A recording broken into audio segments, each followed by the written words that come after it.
kalibre, nag-start na tayo sa ating training na to. This training to meron na. Kasya pala, dami namin motor dito. So, ayan. Sa gusto magpa-schedule pala sa Bison Training, pupunta tayo kahit saang lugar tayo mga kalibre. So, ito sa Binakayan area to. Yan, ito yung first training natin sa 2026. So, yan, tingnan nyo. Dami namin mga, nasa 15 kami kasi 15 lang talaga ang kasya dito eh. So, yun lang ang ginawa natin. Kaya, ayan, ipapakita natin. So, ongoing pa rin yung mga nag-OJT sa atin. So, tuloy-tuloy lang tayo sa pagtitraining. Mga kalibre. So, nag-start na tayo ng training natin. Ang second session na tayo mga kalibre. So, ayan, mga board. Dami mga board. So, nag-actual sila. So, mayroon ka na 5 volts? Ha? Lagyan karayo. Ito ang input yung may paano. Sira. Ito input. Ito okay to. Ito nakuha natin kanina. Kasi ito ng picture mo yan. Kasi yan ang input.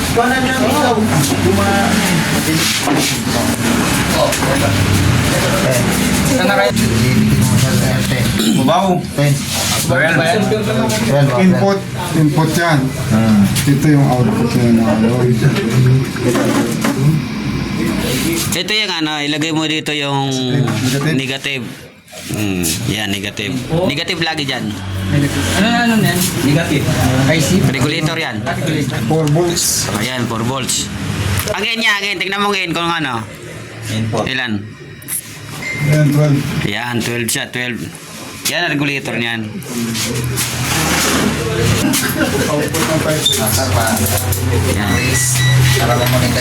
Malabo na mata. Yan. Ayun yun na nga yun. Nag 4.9 na kanina eh. Ano lang yan sa pag... Ano lang yan, pag-dot-dot niya lang kasi may ano siya eh. Verify ka mo konti. Kaya may ano yan, coated. Oh, may coated dyan. Varnish na. Oo, may coated. Nawawala pag gano'n. Kanina nakuha na natin yung 5 at saka 12. Ito. Yan. Yung capacitor, sir. Yan. Yung may inside ng capacitor. Wala, bunay sa mga. Pares tayo. May sinya ng capacitor. Yan, capacitor yan. Dito galing Yan, 12. Yan, 12. Oh, kailangan pala dinan mo. Oh, didinan mo kasi ano yan eh. 17.5. Ay, 17.5 yun. Ano kasi gawa nga nung content. 5 volts yan, 17.5. Diyan na kami mga kalibre sa high voltage na. Yan. Tapos pag checking ng IPM, tinuro na natin yung IPM. So yan, marami tayong board dyan nakalagay.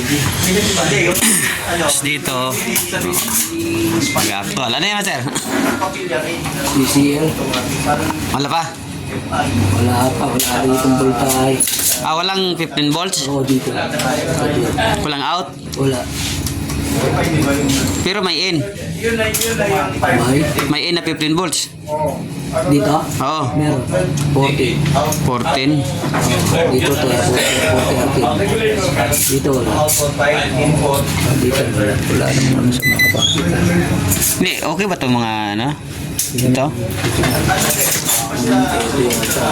Putol eh. Pero ilan pa ang mayroon?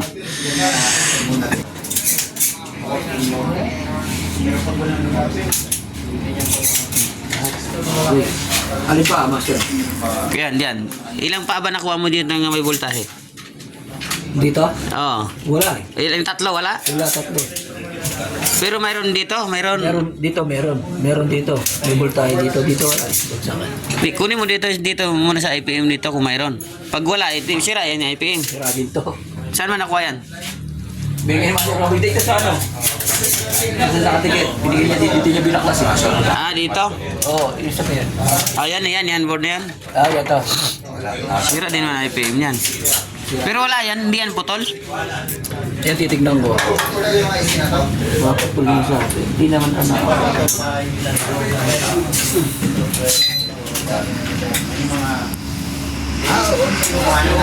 Balik tayo dito.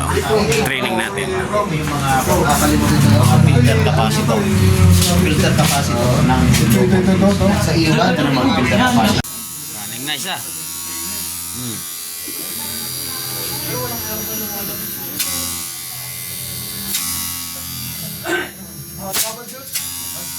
Yan. Master pa ano to, 1.5. 1.5. Kupil ata yan. Check natin yung karga. Yan. I-check nyo kung ilang voltahe pumasok. Oo. Hindi pa kami kumain, ma'am. DC. Oo. DC yan na, DC. Hindi, ang isa nito nasa negative. Ito, puro positive yan, negative. Oo. Negative tong isa niyan. Dito mo na lang ilagay yun. Sa ground. Dyan na lang. Tapos, ilagay mo dyan. Naka-DC yan. O ilan? 150 eh, diba? 150 rin yan. 150 din yan. 150. Patayin mo. Huwag mong bunutin ha. Remote. I-steady mo muna yung tester mo dyan. I-off mo. Tingnan mo, bumagsak yan ng 50. Di ba? Bumagsak na.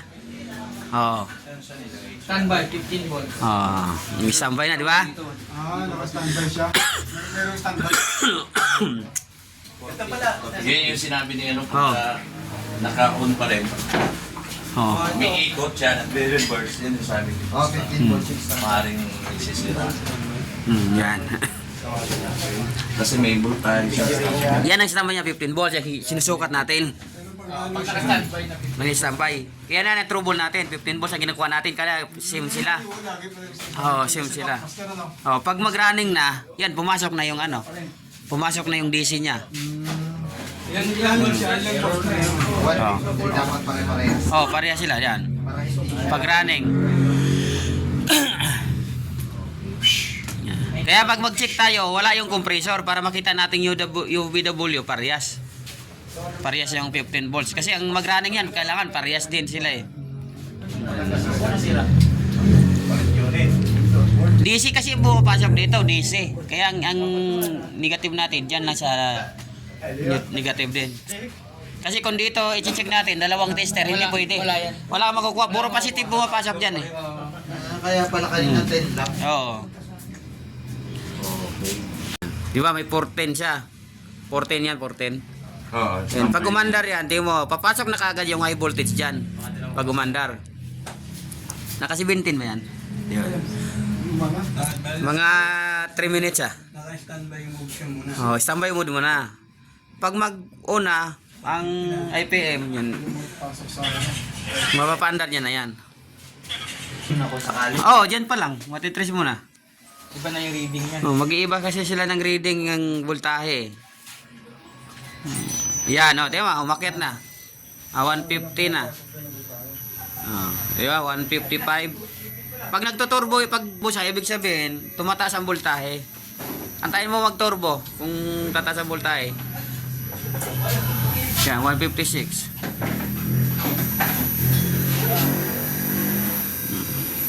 mirror, no? Yan, tumurbo siya.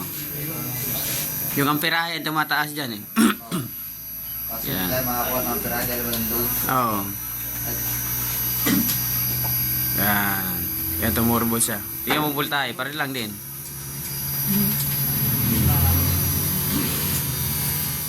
Yan. Mataw siya. Pero stable ang voltahe niya. Yan. 110 lang, magbabago niya. Ang amperes lang yan. Pag nakakabit. 153. Ang voltahe, parisim lang siya. Ang amperes lang yan. 153. Pero kung mangyari master na ganitong mag-check tapos parang hindi tayo ng clock rate. Tapos na rin yung IPM na. Damage yan. Damage yung IPM yan.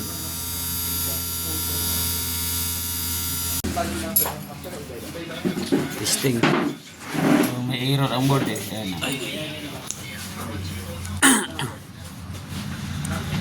Testing natin. Yan. Under na yan. Ayun o. Tingnan na. Bunutin mo, master. Bunutin mo. Kaya wala tayo heat sink eh. Yan, ilagyan natin heat sink para mapagaan. Susubukan natin ulit.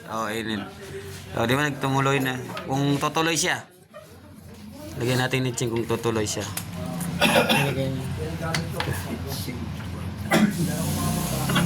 Yan. Dalawa, wala na yan. Wala, okay lang yan dalawa. Ito lang lagi. Yan, sige yan. Baliktad. Yan. Para masubukan natin kung didiretso siya. Yan, lagyan na natin ng heat sink. I-testing natin. Kung tumuloy, kasi ayaw tumuloy eh. Nahihiya tumuloy. Parehas naman kasi ito yung mga value tsaka suksok. Ito kasi pang X-Power carrier to dito. X-Power carrier yan.